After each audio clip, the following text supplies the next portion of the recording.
As I was about to release why I thought Dillon Brooks was going to ultimately choose Auburn over a few other institutions that I thought should be pursuing him very hard, it was announced that he was ultimately going to Auburn, and we need to talk about why this is a great grab for Bryan Harsin, but also why Dillon Brooks was probably the most coveted player in the transfer portal, and you don't want to miss it. But before we do, as always, y'all know the drill. I want to hear from y'all. So hop down to the comments and give me a Y for yes or an N for no. Do you think that Dillon Brooks made a good decision by going to Auburn? And let me know why. Guys, if you're new to the channel, be sure to subscribe, hit the bell notification, that way you don't miss any of my uploads, because I do constant college football content.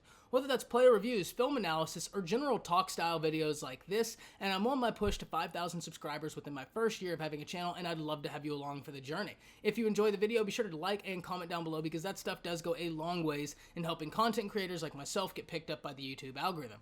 But with all that being said, let's talk about Dillon Brooks and why this is so intriguing.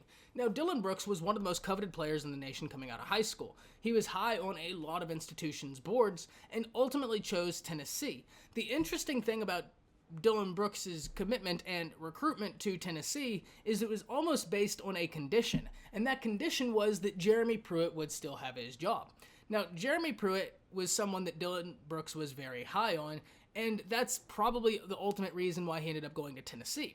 With all the things coming out about Tennessee, that they were handing out McDonald's bags full of cash, like just Happy Meals to all of these players coming in for visits, it's going to be very hard for Jeremy Pruitt to have kept his job, and it was no surprise to anybody when he lost it. Ultimately, that was the straw that broke the camel's back for Dillon Brooks. He knew going into the situation that Tennessee wasn't what it once was, but he was hoping to be a part of the group that was going to rebuild it, and that does not look like it's going to be happening anytime soon, and what I mean by that is the rebuilding of Tennessee. That place is in a pretty poor spot right now, and I don't think it's going to get much better anytime soon. However, Dillon Brooks chooses to go to Auburn, and it's interesting because when he was doing some interviews coming out, he was talking about how he's always been an Auburn fan, and even though he was at Tennessee, he would still root for Auburn, which was something I found kind of cool. But now that he was in the transfer portal, I had some people asking me where I thought he would go, and I had some of you guys commenting in the video saying that OU should go and get him, and I didn't disagree with that sentiment. Even though OU signed a pretty good defensive edge rushing class, there's a lot of guys you have to be excited about in that group, you did lose Ronnie Perkins, and you can never argue with depth, especially when it's depth of Dillon Brooks' quality, right? And anybody would take that. And so, yes, I completely agreed with those of you that commented saying, oh, you should grab him, and I talked about that in the video that didn't end up getting released yesterday because it was a moot point.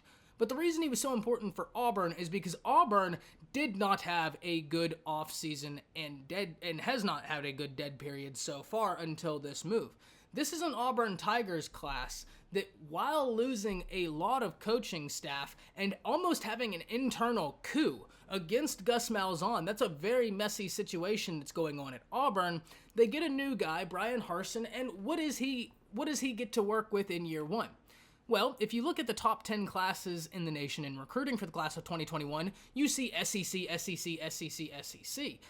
Then you go and search for Auburn. They had the 30th best class in the nation, which is not going to cut it in the SEC, especially when your biggest rival, an in-state rival, is the Alabama Crimson Tide, who just signed the best recruiting class of all time. That's a rough position to be in. And Dillon Brooks certainly isn't going to move the needle on Auburn's ability to be able to consistently beat or compete with the University of Alabama. Certainly not.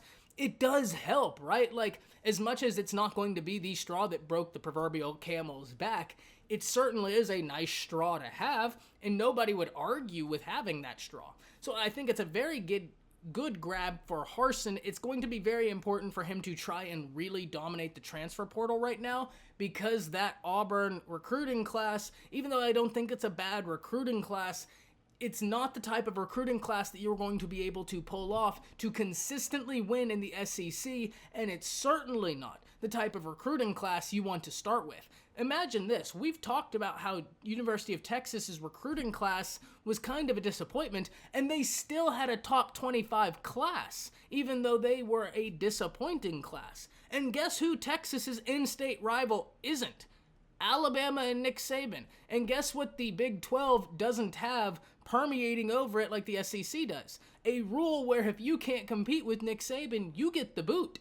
So it's not a good start for Harsin, but this is a good beginning to maybe trying to turn it around, and I think the transfer portal is going to be a huge way in which he's able to do that, because my lord, they have lost a lot of people. But you heard me talk about at the beginning of this video why I thought Dillon Brooks was one of the most coveted players in the transfer portal, and the answer is simple. Because he was one of the few guys, if not one of the sole guys in the transfer portal that has never stepped on college campus yet, which means when he goes to Auburn, not only does he have complete and full college eligibility left, not having burned one single day, he can also be molded to the degree that the Auburn defensive guys want him to be molded into. They don't have to go and say, okay, well, Tennessee taught you this, but we do something different over here. All of this is fresh. Auburn gets to mold him into the defender they want, and because of that, I do think that that was a really big selling point to Dillon Brooks. Remember, guys, as much as the transfer portal has helped some teams, there are a lot of players in the transfer portal right now that have not found a home. It has not been as effective as I think many of us hoped it would be, and I think that it didn't help that COVID happened this year.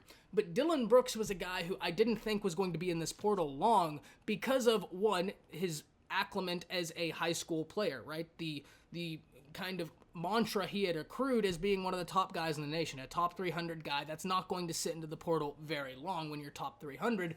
The second being he has full eligibility and he has never stepped foot on a college campus, meaning you can mold him into exactly what you want. But I can't wait to hear from y'all. Let me know down below what you think about Auburn's acquisition of Dillon Brooks. Did Dillon Brooks make a good move? And is this the beginning of Harsin being able to put something together at Auburn? Can't wait to hear from y'all. That's it. See ya.